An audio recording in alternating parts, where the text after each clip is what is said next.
नमस्कार। Book shelf के इस ख़ास एपिसोड में आपका स्वागत है। और आज हमारे बीच एक ऐसे शख्स मौजूद हैं जिन्होंने हिंदी साहित्य में अभूतपूर्व काम किया है। 80 से ज़्यादा किताबें दिव्यक रमेश जी की आपने देखी, पढ़ी, सुनी होंगी। 80 से ज़्यादा किताबें, और ख़ास तौर से दिल्ली विश्वविद्यालय में मोतीलाल नेहरू कॉलेज जो है उसमें वो प्रोफेसर प्रिंसिपल रहे लंबे समय तक उसके। और उसके अलावा साहित्य के तमाम विधाओं में दिव्यक रमेश जी का लेखन आज के दौर में बहुत ही उल्लेखनीय कहा जाएगा। और दिव्यक रमेश जी की ताज़ा किताब जो आई है वो है चिट्ठियों के आईने में। चिट्ठियों के आईने में अभी एक इतनी बेहतरीन किताब है। आज के दौर में जो डिजिटल ज़माना है उस दौर में इसमें जितनी भी चिट्ठियाँ इन्होंने संग्रहित की हैं वो अपने आप में एक दस्तावेज़ हैं। वो लंबे समय से एक ऐसे चिट्ठियों का ऐसा संग्रह है जो दिव्यक जी को तमाम साहित्यकारों ने, तमाम खेमे के लोगों ने इन्हें लिखा, और उसका एक बेहतरीन संग्रह चिट्ठियों के आईने में। और इसके बहाने उन्होंने अतीत के इतने तमाम पन्ने पलटे, और इसके अलावा उस दौर में साहित्य को लेकर के जो चिंतन था, जो सोच थी, उसके बारे में इस किताब में चर्चा की गई है। और ख़ुद दिव्यक रमेश जी हमारे साथ हैं। इनकी जो तमाम किताबें हैं उसके बारे में हम चर्चा करेंगे। और ख़ास तौर से बाल साहित्य में बेहतरीन काम किया है। और आपने सुना होगा कि साहित्य अकादमी का जो बाल साहित्य का सम्मान था वो भी दिव्यक रमेश जी को मिला है। इसके अलावा सोवियत लैंड नेहरू पुरस्कार और बहुत सारे ऐसे पुरस्कार दिव्यक रमेश जी को मिले हैं। और साहित्य के क्षेत्र में जो काम किया है इस बारे में ख़ुद दिव्यक रमेश जी बताएंगे। नमस्कार आपका, और बहुत स्वागत है आपका। देखिए, आपने बहुत कुछ तो बता दिया। इस पुस्तक के बारे में जब आप बात कर रहे हैं, चिट्ठियाँ, जी जी जी, मैं बताऊँ जी, चयन करने में मुझे पसीने तो छूटे जी, क्योंकि इतनी चिट्ठियाँ हैं। आप भी मेरे पास बहुत चिट्ठियाँ हैं, और वो हस्तलिखित चिट्ठियाँ होती थी। बिल्कुल बिल्कुल। उनको क्योंकि मुझे तो आदत पड़ गई थी पढ़ने की, तो मैं फिर भी पढ़ लेता था। तो मैंने कोशिश की थी कि मैं किसी से इसको टाइप करवा लूँ कुछ, तो मैंने पाया कि बहुत दिक्कत हुई। तो फिर मैंने धीरे धीरे किया, और बहुत सी छूट भी गई, लेकिन फिर भी आप देखेंगे इसमें बहुत महत्वपूर्ण चिट्ठियाँ इसमें आई। ये चिट्ठियाँ सामान्य चिट्ठियाँ नहीं कही जा सकती, क्योंकि हम कितना कुछ सीख सकते हैं। छोटी छोटी चिट्ठियों में भी ऐसी बातें होती थी जो आपके व्यक्तित्व को ऐसा निखार सकती है, आपकी सोच को इतनी ऊंचाई तक ले जा सकती है कि आप सोच नहीं सकते। मसलन हरिवंश राय बच्चन जी, चिट्ठी तो 78 की है, 78 की। मैं भी बहुत युवा था। मेरे ख्याल में 78 में ही पहला कविता संग्रह आया था, रास्ते के बीच, जिसपे सोवियत लैंड अवार्ड मिला था।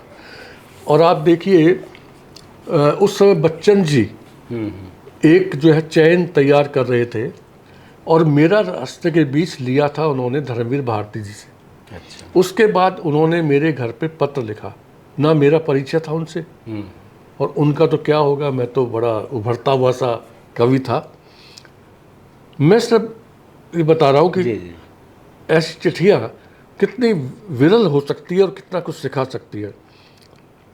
वो लिख रहे हैं, अब बच्चन जी लिख रहे हैं मुझे, सम्मान्य बंधु। एक तो ये सम्मान्य बंधु इस तरह का जो है, आजकल तो आप जानते हैं कि हम जो है अपने बड़ों को भी संकोच करके संबोधित करते हैं। वो कह रहे हैं, बिना पूर्व परिचय के यह पत्र लिख रहा हूँ, क्षमा करेंगे। बताइए। बिना पूर्व परिचय के बच्चन कह रहे हैं, जो कि मैं तो हिंदी का विद्यार्थी रहा हूँ, कौन बच्चन जी को नहीं जानता था। और उसके बाद आप देखें, आशा है मेरे नाम और मेरी यथ किंचित कृतियों से आप परिचित होंगे। बिल्कुल। हम तो जो है दो चीज़ें, दो किताबें, क्या 2 लाइनें लिख के कहीं छप जाए तो अभिमान में ऐसे अभिभूत हो जाते हैं कि पूछिए मत। ये विनम्रता, ये चीज़ व्यक्तित्व कहाँ से आएगा? ये 4-5 फिर उन्होंने मेरी जो कविताएं चुनी थी उनकी अनुमति देकर आभारी करेंगे, है, जिसके लिए मैं यही लिख सकता था कि आपको भी अनुमति, आपका तो आदेश होना चाहिए, है ना। मैं कहना ये चाहता हूँ कि ये चिट्ठियाँ जो है कि आप पढ़ेंगे तो आप पाएंगे कि उस समय का साहित्यिक परिदृश्य तो है ही है, लेकिन साहित्यकार का एक क्या स्वरूप होना चाहिए, साहित्यकार के क्या सरोकार होने चाहिए, साहित्यकार का साहित्य में किस प्रकार से दखल होना चाहिए, तमाम चीज़ें इन चिट्ठियों के माध्यम से, मतलब तमाम मानवीय जो पहलू थे उस ज़माने में साहित्यकारों के, और कैसे वो जनता से जुड़े हुए थे, ज़मीन से जुड़े हुए थे, वो कभी भी ये इस बात का गुमान नहीं करते थे कि उन्होंने इतना कुछ काम कर लिया है।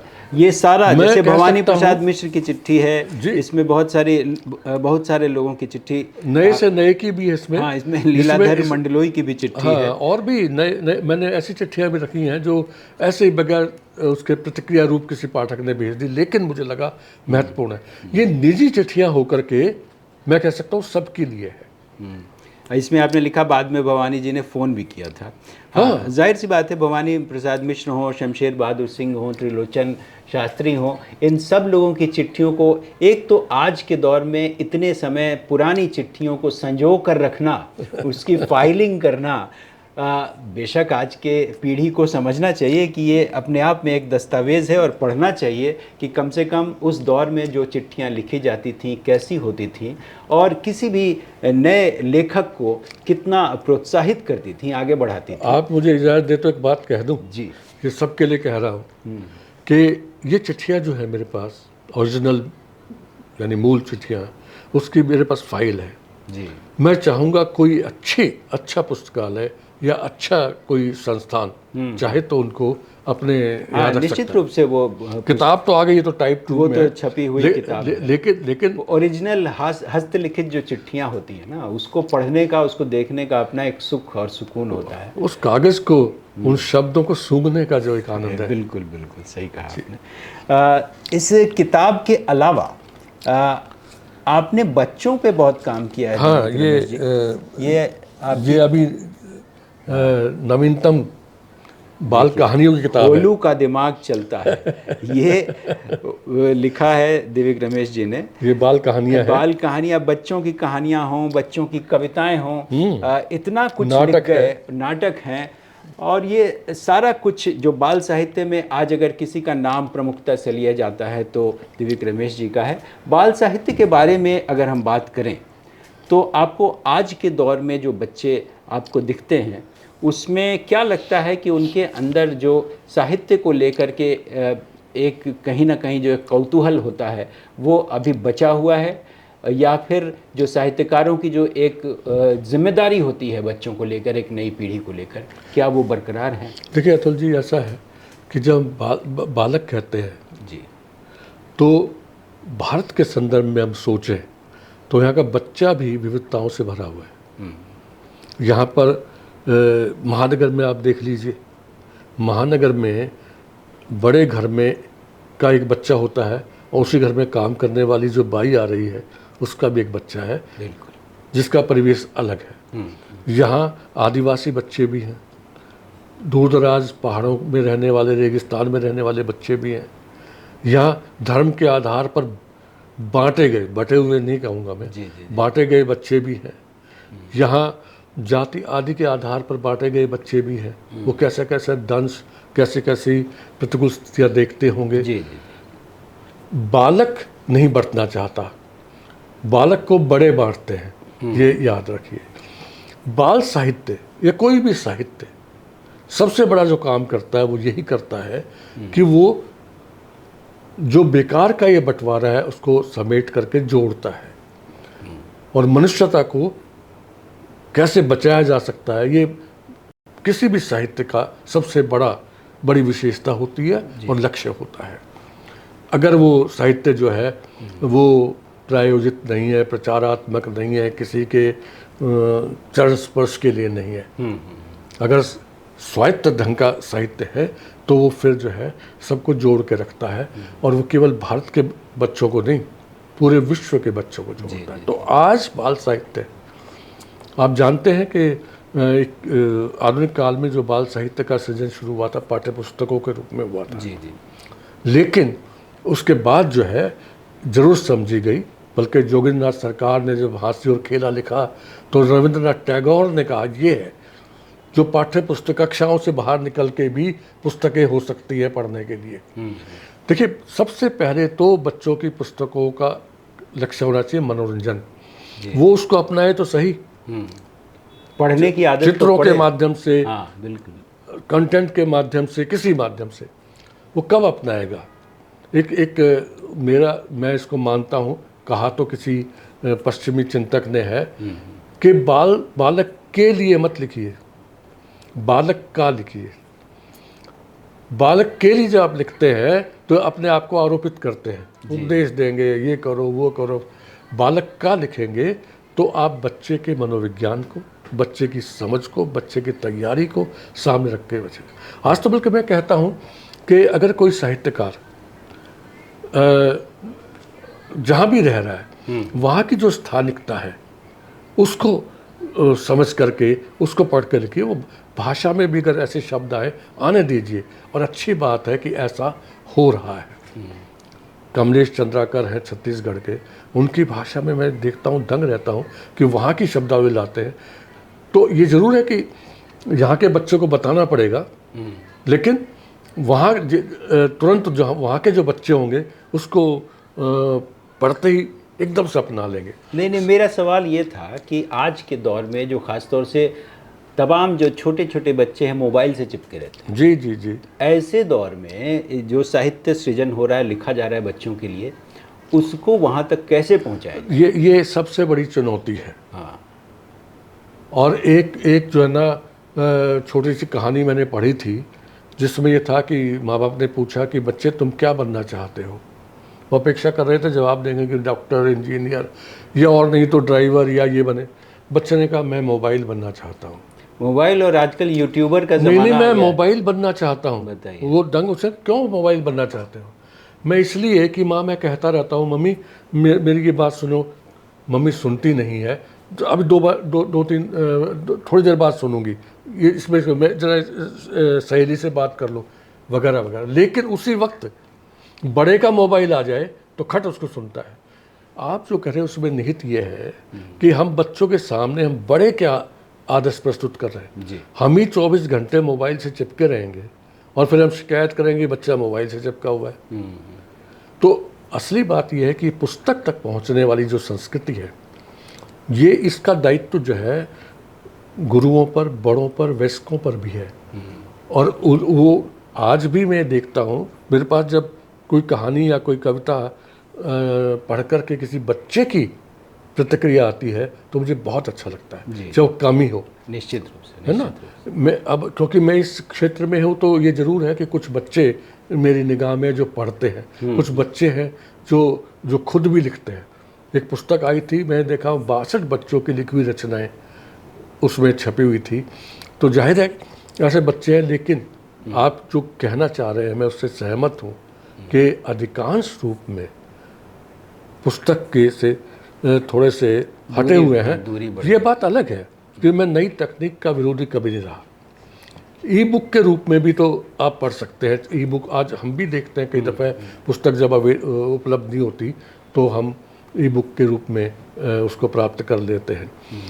पढ़ना ज़रूरी है जो लिखा जा रहा है। वही बात है कि पढ़ना ज़रूरी है, और उसको आप किस माध्यम से पढ़ते हैं ये तो इस पे थोड़ा हो सकता है कि बच्चों को समझाया जाए कि भाई इससे ये नुकसान भी हो सकता है, ये लाभ भी हो सकता है। अब जैसे ये तमाम किताबें आपने बच्चों पे लिखी, तो ये सारी किताबें क्या डिजिटल पर उपलब्ध हैं? हाँ, ये आजकल इन्होंने करना शुरू कर दिया है। जैसे ये कोरिया में आप इतने साल रहे और उस पर आपने इतने सारे वहाँ मैं कोरिया में असल में भारत सरकार से गया था। जी। वहाँ पर भी प्रोफेसर होके गया था। और वहाँ पर जब मैं गया तो मुझे बड़ा अच्छा लगा कि कोरियन लोग जो है भारतीयों को बहुत मानते हैं, रविंद्रनाथ टैगोर की वजह से और भी ज़्यादा। तो वहाँ के साहित्य के प्रति मेरी रुचि जागी। मैं जो असल में बीच में जो बताना चाह रहा था कि ये नेशनल बुक ट्रस्ट के द्वारा छापी हुई किताब है, कोरियाई बाल कविता, और इसका जो पहला जो जब छपी थी तो ये शायद 2001 में छपी थी। अच्छा। और इसका ये 18वां अब, और ये हज़ारों में छापते हैं, है ना। और मुझे कहने में कोई एतराज़ नहीं है कि लाखों में रॉयल्टी भी देते हैं, है ना। आप ही देखिए 26 में ही, अभी 5वां महीना चल रहा है, 17वीं और 18वीं जो है ना इसमें आवृत्ति आ गई है। बताइए। तो किताबें बिक रही हैं, जो बेच रहे हैं उनकी किताबें बिक रही हैं।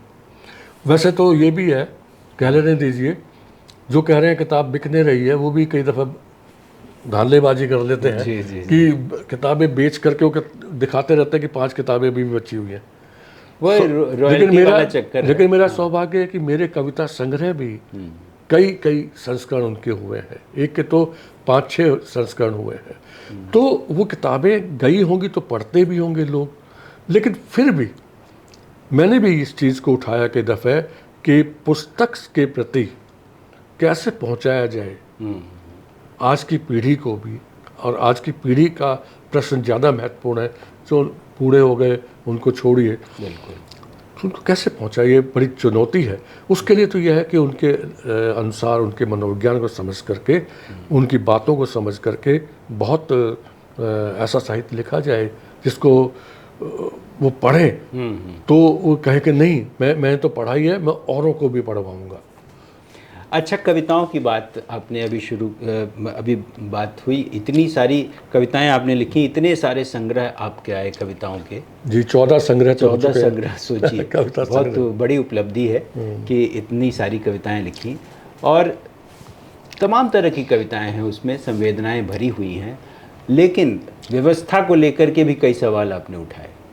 आज के दौर में चाहे वो राजनीतिक व्यवस्था हो, चाहे आम आदमी को उसकी मानवीयता को ख़त्म कर देने वाली भी बात हो, उस दौरान, उस समय आपको अभी कुछ अपनी कोई ऐसी कविता याद आ रही है जो कि हमारे दर्शकों को आप सुना पाएं? अब ऐसा है कि है तो पहला ड्राफ्ट ही लेकिन अब आपने क्योंकि थोड़ा राजनीति वाली बात कर दी है तो माहौल की बात होती है जी। अब ये अभी हो सकता है इसमें मैं अभी और थोड़ा सा कुछ करूं, लेकिन देखिए कि रोता हूँ बिना किसी भेदभाव के, ये शीर्षक है। छोटी सी कविता है कि रोता हूँ बिना किसी भेदभाव के, आखिर वह आ ही गया मेरे द्वार तक, खटखटाया तो पूछना ही पड़ा, कौन हो बटरोही, बोला युद्ध हूँ। अच्छा। आखिर वह आ ही गया मेरे द्वार तक, खटखटाया तो पूछना ही पड़ा, कौन है बटरोही, कौन हो बटरोही, बोला युद्ध हूँ। सुना है बहुत राग अलापते हैं, सुना है बहुत राग अलापते हो शांति के, करते हो नफरत मुझसे, तो क्या संवाद करने आए हो मुझसे, मैंने पूछा। नहीं, जवाब दिया उसने, और कहा यह भी कि संवाद तो वह करे जो दाग देता है मुझे किसी पर भी, रखकर सारी मनुष्यता को ताक पर। क्या बात है। तो सुनो, जान लो कि मैं विरोधी नहीं हूं तुम्हारा, मैं बोल रहा हूं, तो सुनो, जान लो कि मैं विरोधी नहीं हूं तुम्हारा, ना ही पक्षधर, ना ही नफरत करता हूं युद्ध तुमसे, ना ही मोहब्बत। हाँ, मैं स्वीकार करता हूं वह युद्ध, यदि हो वह 2026 के ईरान का सा अपने बचाव में, और नफरत करता हूं उस युद्ध से यदि वो हो 2026 के अमेरिका का सा महज अपनी दबंगाई और धौंस का। और बता दूं दिल खोलकर यह भी कि रोता हूं बिना किसी भेदभाव के हर विनाश पर, हो चाहे वह किसी भी और का। जाने क्यों लगा था मुझे, चला गया था युद्ध मेरे द्वार से, शायद संतुष्ट होकर बिना आग्रह किए द्वार खोलने का। क्या बात है। तो ये कविता अभी निश्चित रूप से ड्राफ्ट है, लेकिन ये बन करके बहुत ही बेहतरीन कविता आज के दौर में विषय उठाया तो मैंने कहा कि सबसे नहीं, निश्चित रूप और ये तो एक तरह समझिए कि मैंने सब पहली बार पढ़ दी, ड्राफ्ट कोई मेरे पास था इसमें, अभी मैंने इसको टाइप भी नहीं किया। लेकिन चलते चलते कुछ राजनीतिक सवाल भी पूछूंगा आपसे। जी, जरूर, एक आध, जरूर। खास तौर से आज के दौर में, आज ही आपने सुना होगा पेट्रोल डीजल की कीमतें बढ़ गई, युद्ध पर आपने कविता भी सुनाई, और जिस तरह से मोदी को लेकर के तमाम सवाल उठते रहे हैं पिछले 14-15 सालों में, देश की जो हालत बना दी है इस सरकार ने, उसमें लिखने पढ़ने वालों के सामने कौन सा संकट इस समय आपको नज़र आ रहा है? देखिए, मेरे जो रही है परंपरा मेरी, मैंने देखा है कि साहित्य की जो भूमिका है तो प्रतिरोध की, बुनियादी जो भूमिका होती है साहित्यकार की वो प्रतिरोध की होती है। जहाँ भी गलत होते देखते हैं, वो राजनीति हो, वो धर्म का क्षेत्र हो, वो चाहे समाज में भी कुरीतियों का क्षेत्र हो, अधिनायकवाद हो, अंधविश्वास हो, आप पाएंगे कि पूरा साहित्य जो है वहाँ प्रतिरोध का स्वर उभारता है। ये जितने विमर्श हुए हैं, स्त्री विमर्श आदि, दलित विमर्श आदि आदि, वो प्रतिरोध के हैं।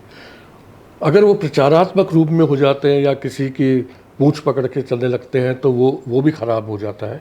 लेकिन जो सचमुच में किया गया प्रतिरोध है, प्रतिरोध जो होता है वो दूसरे के विनाश के लिए नहीं होता, बल्कि दूसरे को सही रास्ते में लाने के लिए होता है। इसीलिए प्रतिरोध और प्रतिशोध में अंतर होता है।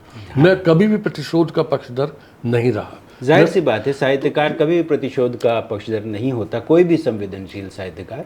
और आज के दौर में प्रतिरोध के साहित्य की ज़रूरत भी है और लगातार रचा भी जा रहा है। ये एक उम्मीद तो जगी ही है आज के दौर में। तो आप ये देखिए कि मेरे एक संग्रह पर बुलाया, जब मैं प्राचार्य था तो बहुत से साहित्यकारों को उस समय के प्रधानमंत्री ने अपने घर पे बुलाया था और वहाँ पर मैं अपना संग्रह ले गया था, छोटा सा हस्तक्षेप वो दिया। और भारत के प्रधानमंत्री जो कितने व्यस्तम होते होंगे, उन्होंने लगभग एक महीने के अंतराल के बाद मुझे उस संग्रह पर पढ़ करके अपनी प्रतिक्रिया भेजी थी।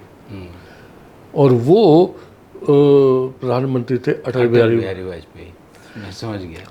तो आप ये देखिए कि साहित्यकार का किसी से वैसा विरोध नहीं होता जो आपस में उस क्षेत्र के लोगों का विरोध होता है ना।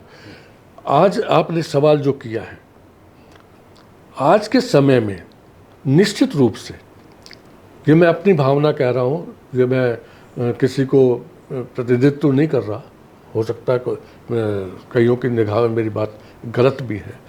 ये तो है कि एक अपनी बात को सीधे सीधे कहने में हिचक तो आ गई है, यानी कहीं ना कहीं एक पीठ पीछे लगा रहता है, या थोड़ा संभल के बोलो, जो कि इससे पहले वैसा नहीं था, कभी भी नहीं था। हाँ, सही बात। जो मेरा अनुभव है ना।